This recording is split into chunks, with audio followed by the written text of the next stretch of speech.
Welcome to today's deep dive. I'm your host, and I've got a resident expert here with me to unpack our latest batch of sources. Glad to be here for this one. It's a fascinating topic. It really is. I mean, everyone knows the brand, right? Pura Vida. Oh, yeah, the sunsets, sloths. The beaches, that whole easygoing vibe. But looking at the stack of reports we have on Costa Rica from the last year, it reads less like a travel brochure and more like a noir thriller. Yeah, the contrast is completely jarring. You have this image of paradise, that the stats we're looking at are just screaming that 2023 was the most violent year in the country's history. It is a really dark turn. The sources show 907 homicides in a single year. Which pushes the rate to, what was it? It's 17.2, so 17.2 per 100,000 people. And to put that in perspective for you, the World Health Organization considers anything over 10 an epidemic. An epidemic. Right. So the Switzerland of Central America is officially in a violence epidemic. And what's wild is that it's not just random, wrong place, wrong time kind of stuff. No, not at all. This violence is geographically specific. The reports show it's heavily concentrated in the port provinces, Limón and Punta Arenas. So you have to ask, how does a country famous for having no army suddenly become a battlefield? It comes down to logistics. The logistics of the drug trade shifted. For decades, Costa Rica was mostly just a transit route. Like a highway. Exactly, a highway for cocaine heading north. And local drivers were paid in cash. But recently, the cartels changed their supply chain. They stopped paying local gangs in cash and started paying them in product. In cocaine. In cocaine. And that's the pivot point right there. Because once you pay a local gang in kilos, they have to monetize it. They have to store it, cut it, and sell it locally. That turns a transit route into a warehouse. Right, and warehousing requires territory. Which means suddenly you have local groups armed with high-caliber weaponry fighting for control of maritime routes and storage spots. The data from our sources shows over 70% of those homicides are settling of scores. They're executions. Yes. So the government is staring at this explosion of organized crime, and their answer is basically bricks and mortar. They announced this $35 million project, but I'm trying to figure out if it's just a new jail or something else. The sources say it is definitely something else. They're calling it CACCO, the Center for Attention of Institutional Crimes. And they're building it inside the existing La Reforma complex in Alajuela, right? Correct.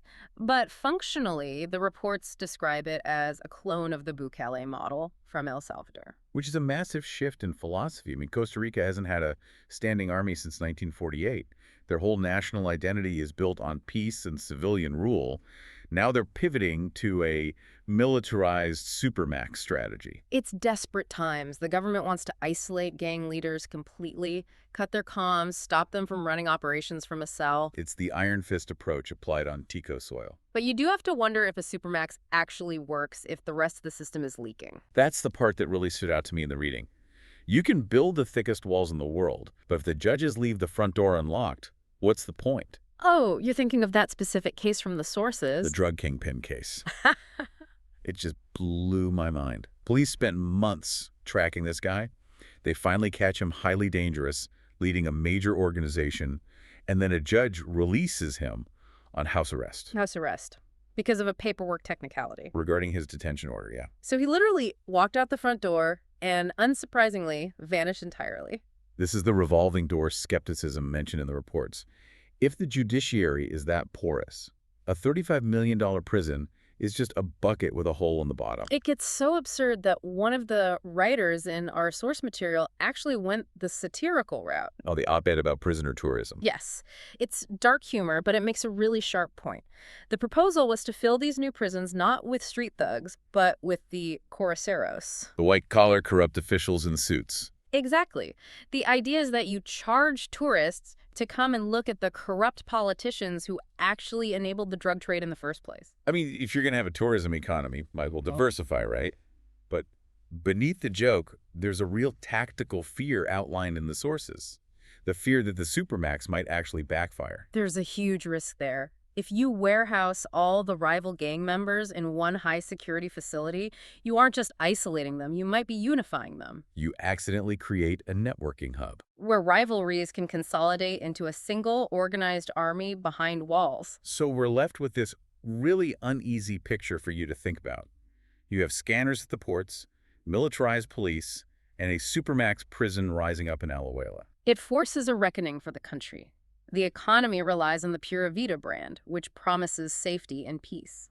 But to maintain that safety, the state is adopting methods that feel very un-Pura Vida. That's the tension. They are trading their traditional civilian approach for a militarized containment strategy. It leaves you with something to really mull over.